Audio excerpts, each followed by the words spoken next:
bonjour à tous, bienvenue dans ce nouveau et vraiment le dernier podcast qu'on fait ensemble Espace Prépa avec Neoma Business School. Vous vous dites mais la semaine dernière elle nous a dit déjà que c'était le dernier, mais oui, mais voilà, il y a un épisode bonus qu'on est très heureux de faire ensemble avec Neoma. Donc vous avez pu entendre les semaines passées parler Lucie, Manon, qui sont les deux étudiantes responsables des admissibles à Rouen et à Reims. Vous avez entendu Sylvie Jean, la directrice du programme Grande École, Anne-Sophie Courtier qui pilote les masters de la Business School, et puis Isabelle Chevalier qui est la directrice du département Talent et Carrière. Et puis on ne pouvait pas vous laisser comme ça, puisqu'on a parlé de carrière, il fallait qu'on échange avec une diplômée de l'école. Voilà, donc Marie-Laure, tu es là avec nous aujourd'hui, je te remercie. Tu es diplômée de Neoma. Raconte-nous ce que tu fais aujourd'hui dans la vie. Alors moi aujourd'hui, je suis directrice marketing communication internationale pour Champagne Jacquard. Donc en fait, je m'occupe de travailler sur l'attractivité, le développement de cette marque pour que son business se déploie. Qu'est-ce que tu as pensé à l'époque quand tu as choisi Neoma Business School ? Qu'est-ce qui t'a conduit à faire ce choix d'école ? En fait, moi, quand j'ai choisi d'aller à Neoma, alors moi, c'était à Rouen que j'ai été. J'ai choisi d'aller à Rouen parce que c'était ma meilleure école et que pour moi, c'était important de rejoindre la meilleure école que j'avais pour justement, après, dans la suite, me donner toutes les chances de décrocher le meilleur travail après aussi, parce que c'est vrai que c'est important pour les entreprises. Il y a une vraie logique d'école et de reconnaissance, enfin je sais pas comment on pourrait dire, d'attractivité des écoles. Et donc rejoindre Rouen, c'était maximiser mes chances. Qu'est-ce que tu as fait pendant tes quelques années à l'école ? Raconte-nous dans les grandes lignes le parcours. Alors c'était les débuts d'une école qui n'était plus forcément en 3 ans mais en 4. Donc j'ai passé 4 ans en fait entre guillemets, parce que finalement assez peu à Rouen. Donc au début j'étais première année, j'étais à Rouen pendant 6 mois. Ensuite il y avait le stage, donc ça c'était tronc commun. Donc stage, moi j'étais en stage marketing. Ensuite la deuxième année c'était une année pleine. Donc là j'étais au BDE, donc j'ai pas mal profité aussi de contribuer à l'animation de l'école au quotidien. Et paradoxalement, j'ai fait une spécialisation en finance, contrôle de gestion. J'ai pas du tout regretté, même si finalement j'étais du marketing et pour le marketing et en passant en marketing, parce que ça, c'est très complémentaire et donc ça me sert beaucoup aujourd'hui encore. Et puis ensuite, c'est là où les programmes ont commencé à s'ouvrir. Donc ensuite, je suis partie faire un échange. C'était un peu les débuts des échanges. Et je suis partie en Suède pendant 4 mois. De faire de la finance aussi, donc de la finance en Suède. Et puis après, j'ai décidé de faire une année en entreprise parce que effectivement, je voulais avoir suffisamment de stages. Donc c'est là en fait où j'ai dans mon stage finalement, j'ai fait un début en finance et puis une fin en marketing. Je suis retournée à mes premiers amours. Et en fait, j'ai fait cette année de césure chez Kraft. Et après, j'ai eu le retour à l'école, les quelques mois de 3e année entre avril et juin. Et puis j'ai été recrutée chez Kraft en fait en marketing et ça a été le début d'une grande aventure marketing qui n'est pas finie aujourd'hui. Est-ce qu'à l'époque, tu t'es renseignée auprès des diplômés ? Est-ce que tu t'es rapprochée des alumni ? Tu leur as posé des questions, effectivement, puisque tu hésitais entre finance et marketing. Est-ce que tu t'es dit, je vais aller interroger des diplômés en finance et d'autres en marketing parce que là, je ne sais plus où j'en suis ? Ou est-ce qu'il n'y avait pas cette culture à l'époque ? En fait, je ne crois pas. Et j'ai l'impression qu'on avait beaucoup moins cette culture d'aller s'adresser aux autres. Ou alors c'était peut-être moi. Mais j'ai l'impression qu'on était quand même beaucoup moins dans ces contacts. Bon, il faut quand même voir aussi qu'à l'époque, il n'y avait pas vraiment Internet. Ça change beaucoup la donne aussi. Et c'était tout à la fin, c'était les débuts en fait de messagerie inter et encore pas complètement. On avait vaguement des ordinateurs présents à l'école. Enfin, on a l'impression que j'ai 70 ans, mais non, en fait, non, c'était il n'y a pas si longtemps que ça. Et donc, en fait, je crois pas. En fait, je sais même pas comment j'ai réussi à faire mon choix parce que j'ai pas souvenir d'avoir été voir des gens qui auraient eu l'expérience et c'est peut-être un tort, mais bon, c'est pas grave à la limite. On peut choisir un parcours professionnel sans forcément aller s'adresser à ceux qui sont en train de le vivre. Enfin, ça se fait aussi. C'est pas interdit non plus d'avancer tout seul.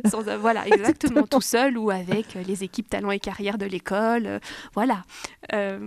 Et du coup, toi aujourd'hui, est-ce que tu réponds à des questions d'actuels étudiants de l'école? Est-ce que tu es souvent sollicité En fait, c'est étonnant parce qu'il y a eu une période où j'ai été plus sollicitée. Après, c'est peut-être une question aussi d'attractivité de l'entreprise. Parce que j'ai été chez Mouette, qui est beaucoup plus connue, et j'avais plus de demandes. Ou même quand j'étais chez Kraft, je pense que j'avais plus de sollicitations. C'est vrai que Champagne-Jacquard, c'est moins connu, donc peut-être que les gens me trouvent moins en fait dans la base de données, dans les annuaires. Mais en fait, dès que j'ai des demandes, je réponds aux sollicitations qui peuvent être soit écrites, soit des coups de téléphone. Mais finalement, j'en ai plus beaucoup. Alors, je sais pas, mais effectivement, j'en ai eu plus à une époque. Non, mais après ce podcast, tout le monde va t'appeler. Absolument. Voilà. Mais je réponds en fait parce que je trouve que c'est important. Et en fait, oui, je trouve que c'est important de faire vivre effectivement ce réseau. Et que les gens en fait le disent d'ailleurs, hein, le point de contact c'est quand j'ai eu des prises de contact, c'est dire je suis dans l'école et j'ai des questions, est-ce qu'on peut échanger alors soit j'ai un vrai problème d'agenda, mais en général quand même on arrive à caser et j'ai reporté, mais en général je réponds par la positive. Tu parles de réseau. Le sentiment d'appartenance à ce réseau, il vient aussi du sentiment d'appartenance à une promotion. Toi, à quel moment dans l'école tu t'es senti appartenir à une promo? Tout de suite. En fait, je pense que cette idée de la promotion, alors je sais que moi, quand je suis arrivée, la première chose qu'on a fait, c'était un espèce de jeu, comment ça s'appelait? Un rallye. On a fait un rallye. Et en fait, ils nous ont mis avec, dans des voitures, ils ont constitué des voitures, on était plusieurs. Et en fait, c'était une très bonne idée parce que on arrive, moi je connaissais personne. Et on est un peu seul quand même tout de suite. Et en fait, on n'est pas seul à être seul. Et de créer comme ça, on va dire finalement un peu comme du team building, on appellerait ça du team building dans une entreprise. Tout de suite, c'était nous donner cette idée d'appartenance. Et puis après, tout de suite après, il y a, ou dans l'autre sens, je ne sais plus dans quel sens ça marchait, mais il y avait le week-end d'intégration.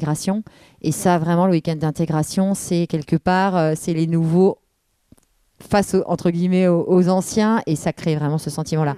Et en plus, on avait vraiment un très alors les promos ont été un peu explosés à la sortie, mais en tout cas à l'entrée, moi ma promo c'était 97. Et on a un très fort sentiment d'appartenance. Moi, je vois avec mes amis, on se définit encore comme... Enfin, on se définit encore. T'es 96, t'es 97, tout ça. Ok. Non, tu peux continuer. Ah, j'ai cru que c'était la fin. C'est la fin. Le manque de la fin. Donc oui, ce sentiment d'appartenance, il est... je le vois par rapport à mes amis des différentes promos, on est encore très... voilà, ma promo, c'est celle-là. Ouais.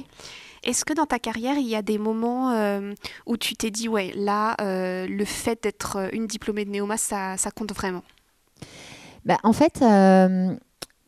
Dans le monde du marketing, en fait, on est, je trouve, un peu moins en réseau que dans d'autres fonctions, parce que en fait, les équipes sont plus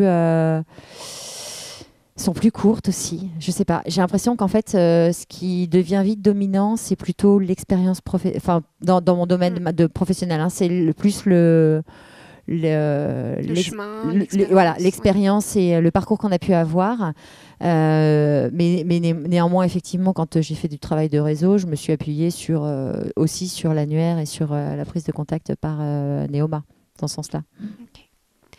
On en parlait tout à l'heure et tu m'as fait une réponse intéressante à propos de ces jeunes diplômés que tu vois arriver dans tes équipes ou dans le milieu du travail, voilà, qui sortent de l'école et qui commencent une carrière dans le marketing.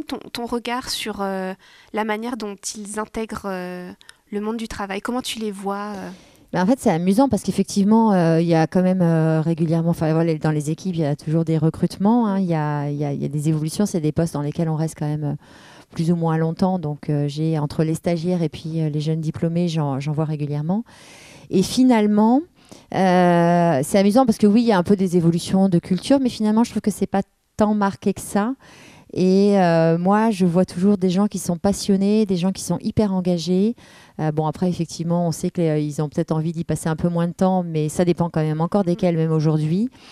Et en fait, je pense que le marketing, c'est quand même un métier de passion. Et puis après, peut-être que aussi, de toute façon, quand on recrute dans son équipe, on a envie de de circuler aussi cette énergie, cette passion, et que donc les profils qu'on va recruter vont être dans ce sens-là. Mais moi, je trouve que finalement, il n'y a pas tant d'évolution que ça. Je trouve que c'est toujours des gens qui sont là, qui ont envie et qui sont super impliqués. On a entendu le chronomètre sonner, donc absolument. Il faut que je formule ma dernière question qui, du coup, est concentrée sur le moment que sont en train de vivre les candidats à l'intégration des grandes écoles de management. Là, en ce moment, il y a les résultats qui vont tomber dans quelques jours et puis ils vont devoir faire leur vœu si j'aime. Donner un choix d'école et l'ordre dans lesquels... l'ordre de leur préférence, en fait, quel conseil, toi, tu donnerais Moi, ce que j'aurais envie de leur dire, c'est que, a priori, ils ont effectivement cette idée de la performance de l'école, on va dire, sur le monde du travail, qui est forcément un élément à prendre en ligne de compte, parce que c'est vrai qu'on rentre aussi pour ça. Mais après, cette phase des admissibles, elle est hyper importante, parce que c'est l'occasion, justement, d'aller se confronter aux différentes cultures. Et que la vie d'école, c'est bien sûr l'enseignement, mais c'est beaucoup la vie associative, et que par conséquent, en fait, l'atmosphère et l'adéquation à soi-même est très importante. C'est une période de vie extrêmement intense, à plein de points de vue. C'est des grands changements sur plein de choses, et donc d'être dans un univers avec lequel on est en face, pour moi, c'est vraiment important. Donc c'est savoir aussi écouter ses ressentis quand on est pendant ces phases un peu stressantes, des admissibles quand même, parce que c'est vrai qu'il y a les oraux, mais tout ce qui est autour, tous les ressentis, c'est de les capter pour se dire où est-ce que je serais le mieux si j'ai le choix entre les différentes options.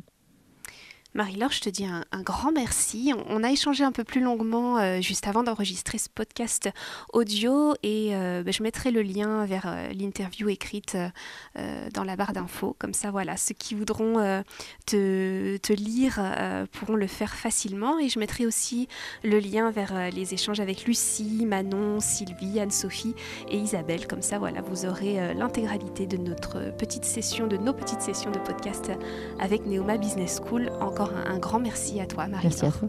À bientôt.